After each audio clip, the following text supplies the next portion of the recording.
Buongiorno a tutti, buongiorno amici della radio della Lega Cittadina, da Pietro Lomiglio, qui ai microfoni di quello che non è uno studio radiofonico ma la sede di un partito, la sede di un circolo della Lega, una Lega che è fortemente meridionale.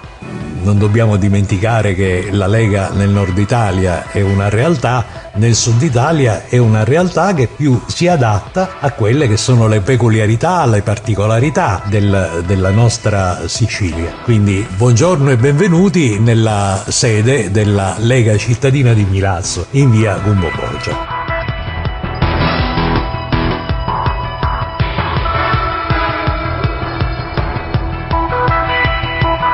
Oggi parleremo dello Statuto Autonomo Siciliano ancora una volta, del valore e delle peculiarità dello Statuto, perché lo Statuto ci può fare uscire dalle paludi in cui noi ci troviamo. Abbiamo ancora una volta, e sempre con immenso piacere, ospite qui in studio il dottore Antonio Messina, giurista, funzionario di banca, sia pure in pensione, anzi no, sei in quiescenza, esatto, ancora per 6 mesi, appassionato conoscitore dello Statuto Speciale Autonomo Siciliano. Buongiorno Antonio.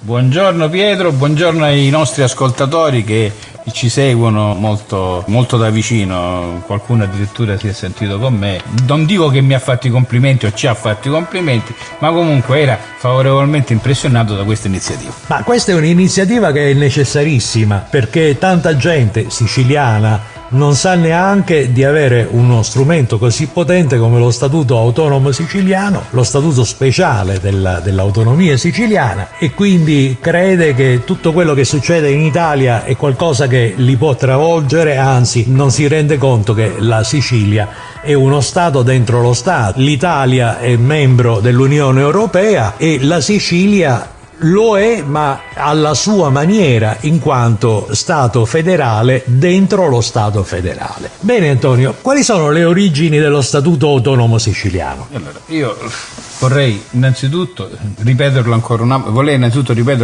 volta, proprio perché è importante dare ai nostri ascoltatori la certezza di cui stiamo parlando. Non a caso vorrei fare di riferimento a un famoso discorso di Salvini a Oristano, nel quale anche lui parlava di autonomia, quell'autonomia che il nostro statuto ci darebbe finalmente e che viene riconosciuta e sancita dall'articolo 116 della Costituzione.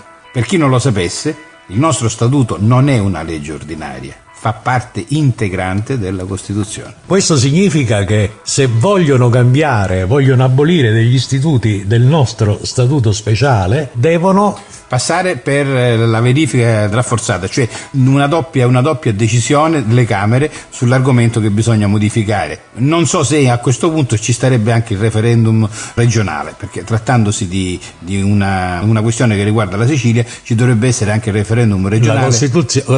La consultazione della volontà dei siciliani. Diciamo un attimino una cosa, per chi non è addentro a questioni di diritto. Esistono le leggi ed esistono le leggi costituzionali. Dove sta la differenza fra una legge ordinaria e una legge costituzionale? La legge ordinaria viene fatta dal Parlamento, la legge costituzionale viene anche quella fatta dal Parlamento, però seguendo quello che viene chiamato procedimento aggravato. Esatto. Dove sta l'aggravatezza del procedimento? Nel fatto che una legge viene approvata dal Parlamento, poi per 6 mesi viene tenuta ferma e viene approvata 2 volte, cioè una legge una doppia approvazione a maggioranza qualificata da parte delle Camere. Esattamente. Allora, se vogliono toccare lo statuto speciale della regione siciliana, devono procedere in questo senso. Cioè devono approvare una modifica, tenerla nel cassetto per 6 mesi e poi riproporla di nuovo e fare lo stesso iter. Questo per essere certi che la volontà del legislatore sia assolutamente netta e non è figlia di una notte in cui la gente era al mare oppure c'era la partita di calcio quella sera e quindi 4 gatti se la sono votata. In Italia è successo di questo tante volte.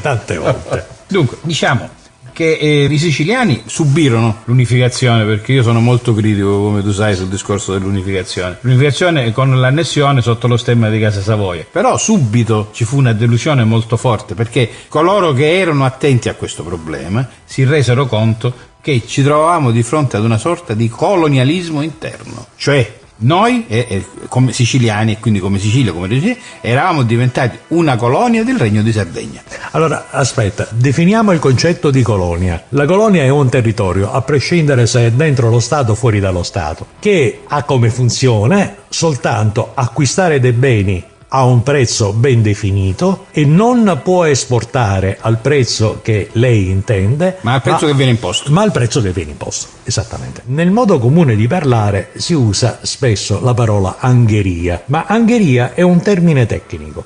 Quando si impone a qualcuno di vendere un bene a un prezzo che il venditore non può affermare, ma è il compratore che può dire questa cosa me la vendi e me la vendi decido io a quanto, tecnicamente si chiama angheria, per angheria. Diciamo che nel nostro ordinamento abbiamo una similitudine un po' particolare, ma io definirei una similitudine il contratto per adesione.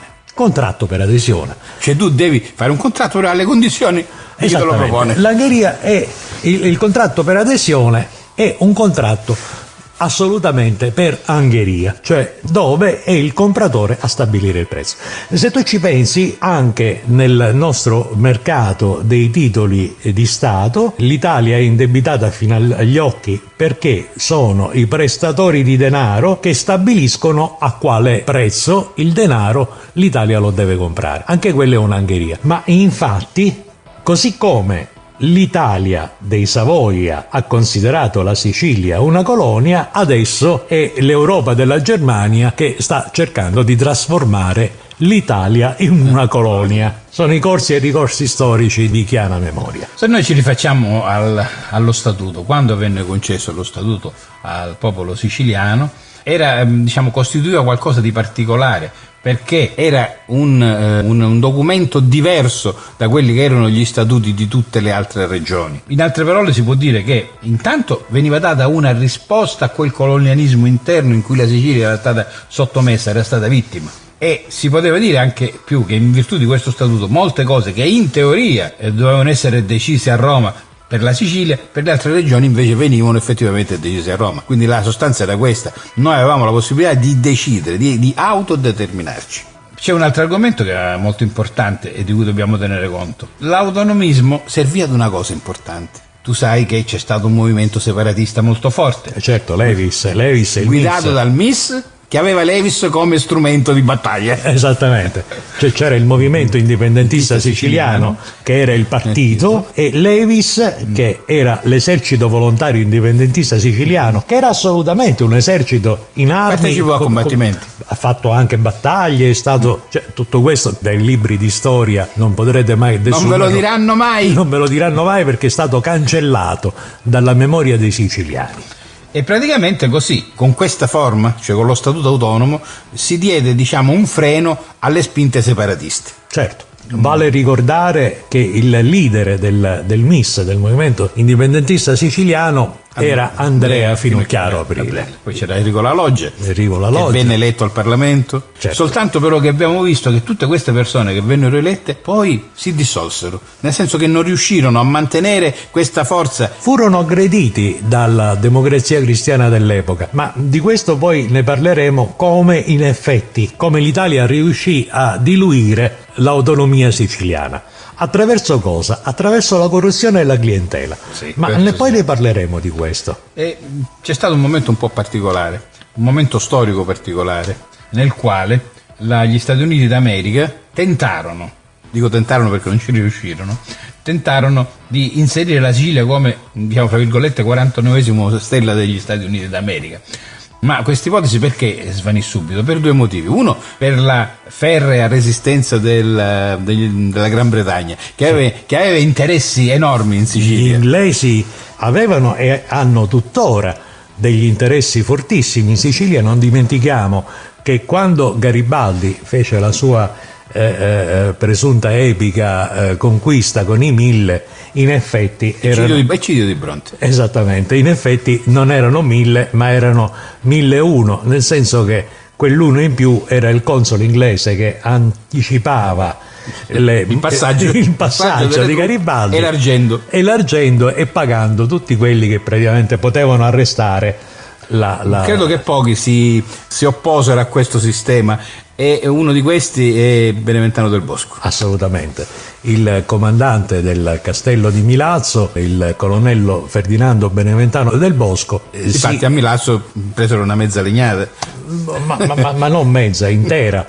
L'impresa dei 1000 a Milazzo stava per essere fermata e assolutamente per fortuna, e se vuoi anche per tradimento, Beneventano del Bosco fu ferito a tradimento di spalle e solo così si riuscì a superare l'impasse di Milazzo. Poi dico, l'epica e l'apologetica dei vincitori fece diventare il popolo milazzese eroico e che sperava e anelava la vittoria dei garibaldini, ma non fu assolutamente così. I milazzesi anzi si opposero al passaggio dei garibaldini che non erano 1000 con ironia 1001, ma erano molto meno, erano 4 gatti, diventarono 1000 strada facendo. E allora stavamo parlando degli Stati Uniti che praticamente non riuscirono a fare questo, ma è stato un momento transitorio. Perché? Perché praticamente quando gli Stati Uniti riuscirono a bloccare quella che era la minaccia sovietica a Jugoslavia sul nord Italia, sull'Italia nordorientale, a quel punto sia Levis, quindi l'esercito volontario indipendentista siciliano, che era supportato dagli americani, sia Giuliano, vennero lasciati al loro destino. Sì, vennero lasciati al loro destino anche perché l'America si fece un calcolo forse cinico ma efficace dal punto di vista geopolitico, si intende, per cui da un lato acconsentì alla richiesta degli inglesi di abbandonare l'Italia, ma da un altro lato costituì delle basi per cui il governo americano riusciva a comandare non più sulla Sicilia, ma su tutta l'Italia attraverso De Gasperi.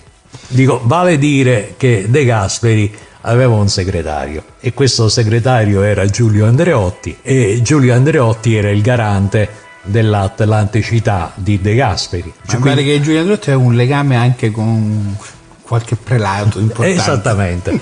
Quindi lo diciamo molto velocemente, poi ritorneremo allo Statuto autonomo siciliano. Diciamo, Giulio Andreotti, guarda, ha un percorso stranissimo.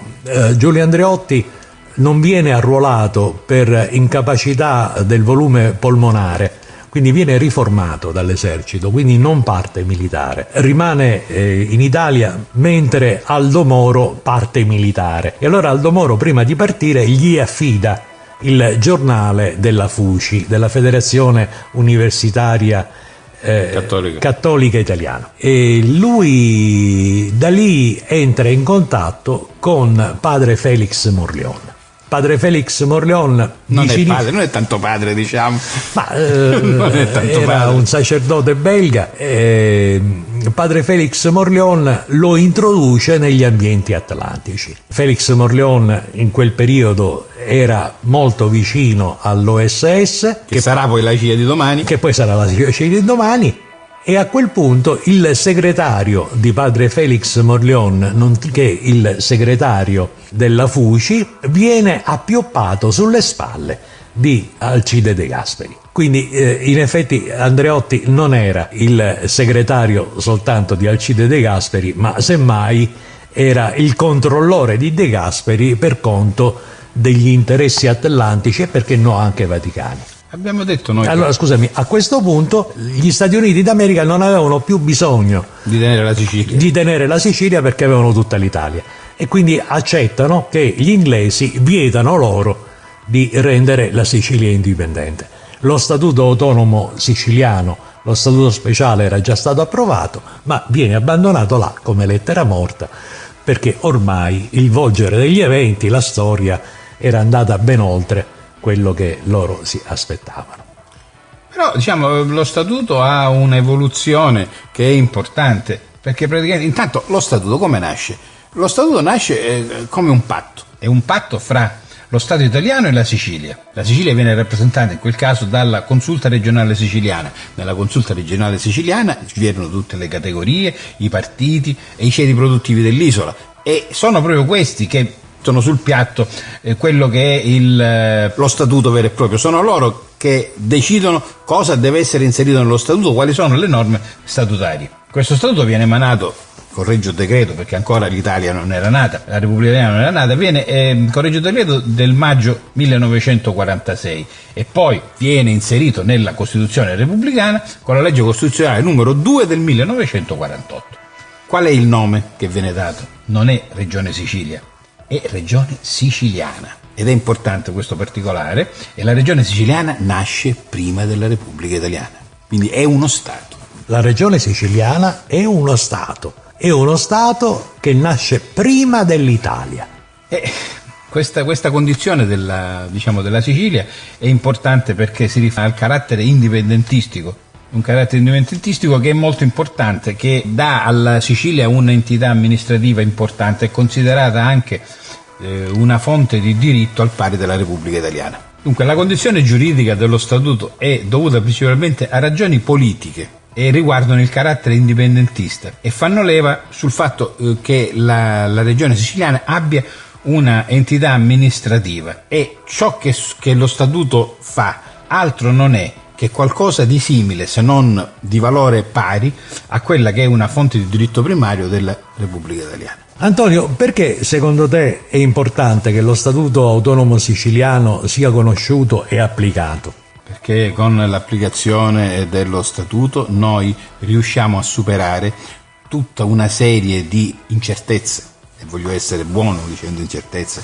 che oggi sono a carico di noi siciliani. L'attuazione dello statuto siciliano ci dà la possibilità, nel caso in cui ci dessero la possibilità di attuarlo, per carità, di avere una... Ma guarda che non si tratta più che ci diano l'opportunità di applicarlo. Noi dobbiamo imporre che sia applicato. Cioè, al di là del fatto che in questo momento stiamo parlando di diritto e che tu in questo momento sei ospite di una trasmissione come esperto giurista, non dobbiamo dimenticare che questa è la sede di un partito e noi siamo un partito, noi siamo la politica, e la politica che non si occupa dell'interesse del proprio territorio, la politica che non si occupa dei propri concittadini non è politica, è un'altra cosa.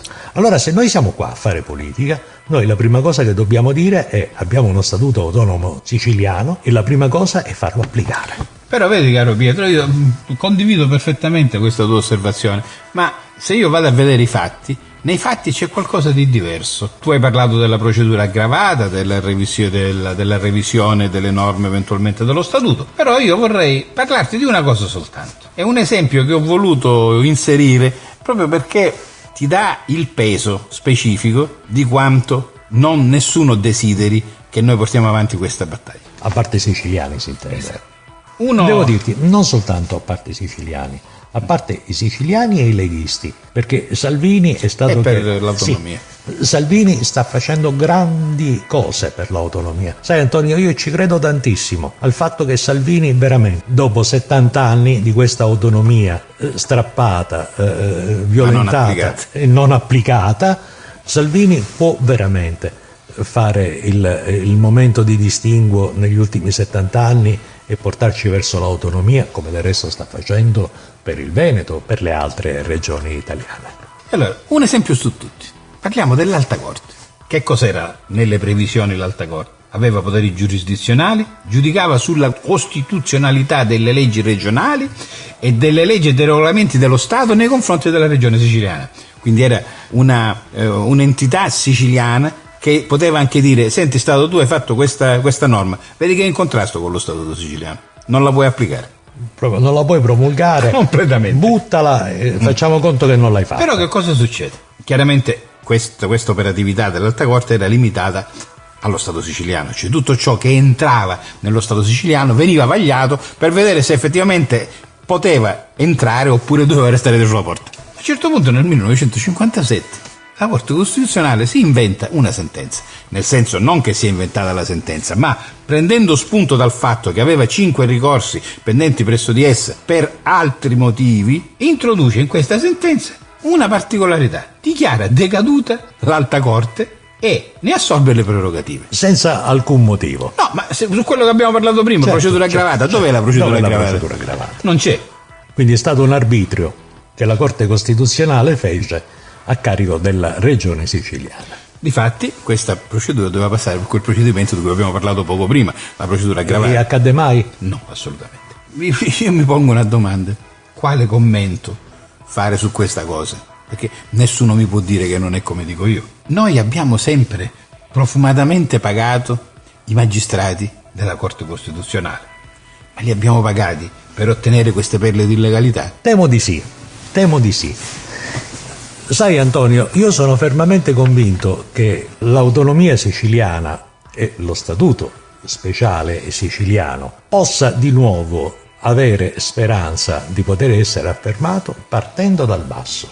Bisogna creare una generazione di sindaci che sanno benissimo cosa è la Sicilia, cos'è la regione siciliana, che la regione siciliana è uno Stato dentro lo Stato, federato. Questa non è solo Italia, questa è Sicilia prima di tutto. Ma non lo dico da siciliano orgoglioso, ma lo dico da giurista, perché c'è uno statuto che dice che questa prima di tutto è Sicilia, regione siciliana, poi è Italia. Allora io ti dico che una generazione di sindaci che riesce ad affermare questo principio può veramente capovolgere le sorti di quest'Italia, perché sai, e dico di quest'Italia, non della Sicilia, perché quando l'Italia prenderà coscienza che la Sicilia è autonoma, che il Veneto ha chiesto la propria indipendenza, anche la Campania, De Luca ha chiesto la stessa cosa, nel momento in cui l'Italia, il governo italiano, si rende conto che le regioni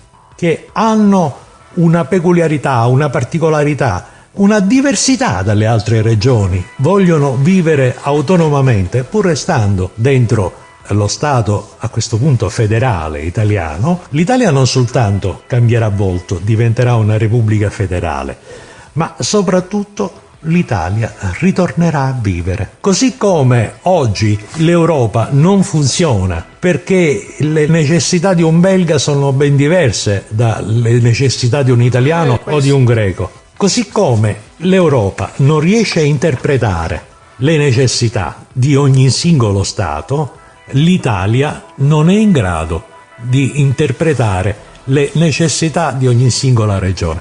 Allora Antonio, io ti dico, finché la Sicilia aspetterà che l'Italia sia all'interno del Consiglio d'Europa portatrice delle necessità della Sicilia, la Sicilia resterà sempre nella fame. Noi dobbiamo riuscire a staccare la Sicilia dalla macchina, dallo strumento Italia, e riuscire a rappresentare noi stessi nel Consiglio d'Europa. Cioè la Sicilia deve andare nel Consiglio d'Europa finalmente da protagonista e dire: bene, noi siamo la Sicilia, che siamo nel territorio geografico dell'Italia, ma siamo la Sicilia e noi abbiamo bisogno di questo.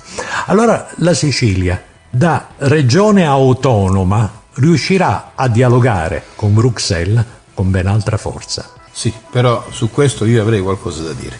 Noi viviamo un momento strano, perché noi abbiamo un Parlamento europeo che non legifera, perché non è il Parlamento che fa le leggi, ma è la Commissione europea, che è composta da personaggi non eletti da nessuno.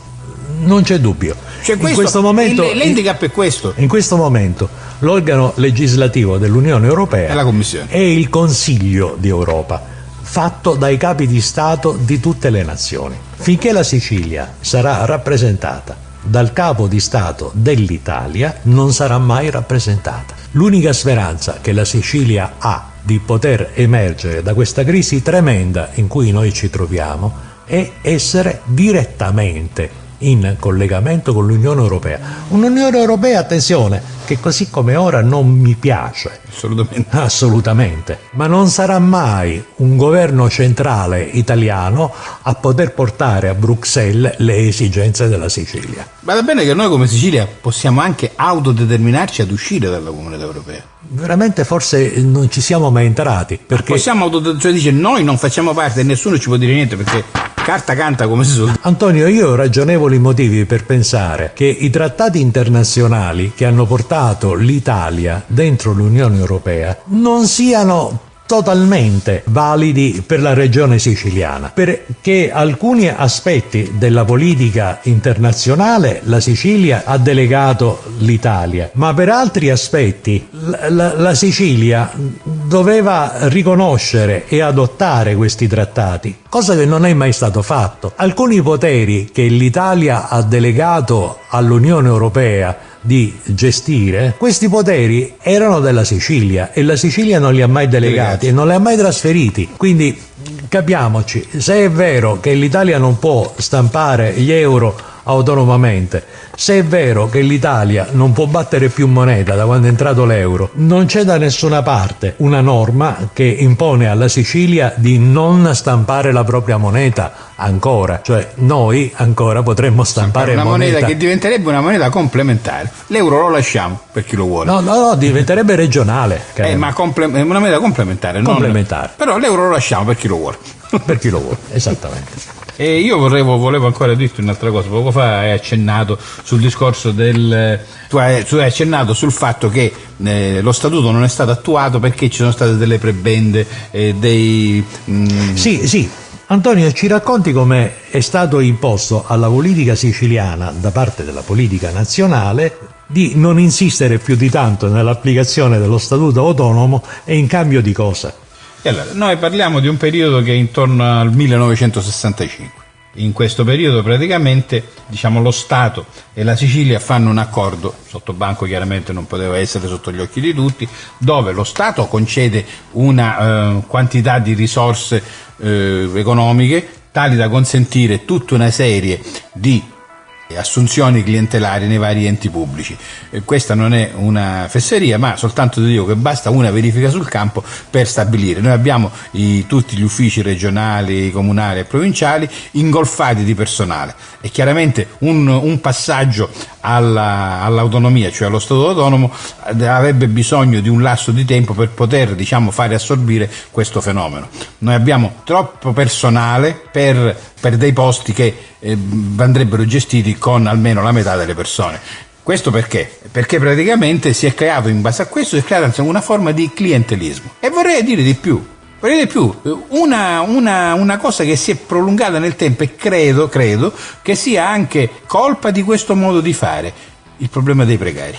Certo, i precari sono figli, cioè la realtà dei precari sono figli di questa mentalità. Io ti voglio raccontare una cosa che... Perché attenzione, in un mondo civile gli attuali precari dovevano essere dipendenti dalla pubblica amministrazione da un pezzo. C'è gente che ha 30 anni che è precario. Ecco, 30 anni fa, anziché assumere dei dipendenti, perché tra le altre cose la pubblica amministrazione ne aveva bisogno, hanno creato questo meccanismo terribile dei lavoratori socialmente utili, quindi il comune di Messina aveva bisogno di 200 impiegati e non assumeva 200 impiegati, ma chiamava una cooperativa e gli chiedeva di fare questo lavoro. Risultato, le persone di questa cooperativa hanno lavorato per 30 anni senza essere mai dipendenti. E oggi praticamente siamo al momento cruciale di questa cosa. Praticamente che cosa si è creato? Si è creata una forma di clientelismo, ma di quello più obbrobrioso, cioè questa gente è stata mantenuta in uno stato di semischiavitù perché da un momento all'altro, se avessero alzato troppo la testa, rischiavano di essere messi da parte. Certo. E di qualche giorno fa un articolo che è stato pubblicato su diversi giornali e la regione ha dato disponibilità finanziaria ai comuni siciliani per poter stabilizzare in via definitiva i precari. Ora, in base a quello che è l'andamento normale delle cose, le procedure da molti comuni erano state avviate, soltanto che il nostro sindaco di Milazzo, folgorato come San Paolo sulla strada di Damasco, ha ritenuto opportuno di dover fare un quesito alla Corte dei Conti e praticamente insieme al sindaco di San Pierniceto e il sindaco di Custonaci hanno chiesto chiarimenti. La Corte dei Conti ha stabilito che praticamente sarebbe giusto, secondo la normativa, dividere le risorse a metà, cioè il 50% delle risorse disponibili andrebbero per la stabilizzazione dei precari e il restante 50% andrebbero per i nuovi concorsi, quindi la gente. Ora il problema è questo. Secondo quale principio equitativo? No, la regione siciliana i soldi li dà solo per i precari. Quindi nella mente di qualcuno, non mi fare dire di chi, nella mente di qualcuno dice guarda, la regione per dire cosa ci dà 800 milioni di euro, giusto? Dividiamo a metà con quei 400. No, ci mettiamo quella parte che è un'economia comunale che è determinata dalle persone che sono andate in pensione e che io non devo più pagare. Mettiamo che sono, anzi no, ho sbagliato, non 800 milioni, 800 mila euro l'anno, più 300 mila euro l'anno che è il risparmio. 1.100.000 euro diviso 2, no, perché gli 800.000 euro sono esclusivamente per i precari, quindi non possono fare questo tipo di operazione, tant'è che il TAR da questo punto di non vista non possono utilizzare i soldi in altri termini i soldi che la regione siciliana dà per stabilizzare i precari per farsi campagna elettorale. Perfetto, ci siamo. Siamo arrivati al dunque. Però sai, il TAR di Palermo si è pronunziato in maniera favorevole, diciamo, a questa interpretazione. Per farsi la campagna elettorale. No, è troppo buono. No, però che questi soldi devono essere gestiti in questo modo, cioè ciò che dà la regione per la stabilizzazione è solo per la stabilizzazione. Quindi va usato soltanto. Se il comune di Milazzo, per dire, ha 300.000 euro disponibili l'anno per fare assunzioni, ne può destinare per nuove assunzioni 150.000, 950.000 vanno per i precari. Certamente. Perché 800 comunque la regione li dà solo per quello, non li dà per i nuovi concorsi. Bene, Antonio, io ritornerei un attimo sullo Statuto Autonomo Siciliano, con tutto che la questione dei precari siciliani, perché è un'anomalia tipicamente siciliana questa dei precari, e i precari, permettimi di dirmelo, di Milazzo mi stanno particolarmente a cuore perché sono delle famiglie, delle persone squisitissime. Li conosciamo quasi tutti. Li conosciamo tutti. Io ho maggior ragione. E tu a maggior ragione, visto che eri il tesoriere, ma dico, in ogni caso sono tutte persone che qualcuno li abbia definiti una zavorra, sono grandi lavoratori. Io ti volevo dire una cosa, che abbiamo cambiato di discorso, però vedi, è una cosa importante questa, è una cosa importante perché non mi ha dato una soddisfazione, perché effettivamente non sono rimasto soddisfatto, però per farti capire la mentalità. Quando ero consigliere comunale, dal 93 al 97 mi pare, se non ricordo male, sono intervenuto in un convegno che riguardava appunto i precari e in quella sede a livello regionale ebbi a dire: scusate, ma perché accettate queste elemosine mentre invece dovreste manifestare per ottenere annualmente una quota di inserimento a tempo indeterminato? Ti dirò che qualcuno magari si era pure permesso che mi voleva dare 2 schiaffi, non ci sarebbe riuscito sicuramente. Ma il tempo... Aspetta, no, ti voglio dire poi il resto. Passò il tempo, sai, vabbè, tu come volete, fate quello che volete, d'altronde io il mio lavoro ce l'ho, a quel punto sai, uno si ritira in buon ordine, c'è tanta salute. A distanza di tempo io faccio l'assessore al comune di Milazzo. Caso strano, mi capita quella persona che mi voleva prendere a schiaffi, che in virtù di un gioco di categorie eccetera è rimasto fuori pure dall'eventuale inserimento come precario, quindi era fuori da tutto. E gli ho detto: avevi ragione. Io l'ho guardato e l'ho riconosciuto. Lui dice, mi dispiace, dice, ma lei aveva ragione. Ho detto: caro amico, il fatto di avere ragione non mi consola, perché quando una persona come me dà dei consigli, li dà per il bene vostro. Voi avete pensato che io chissà che cosa avevo in testa e ora vi piangete le conseguenze. A quest'ora chissà quanti di voi erano già stabilizzati e non erano più precari.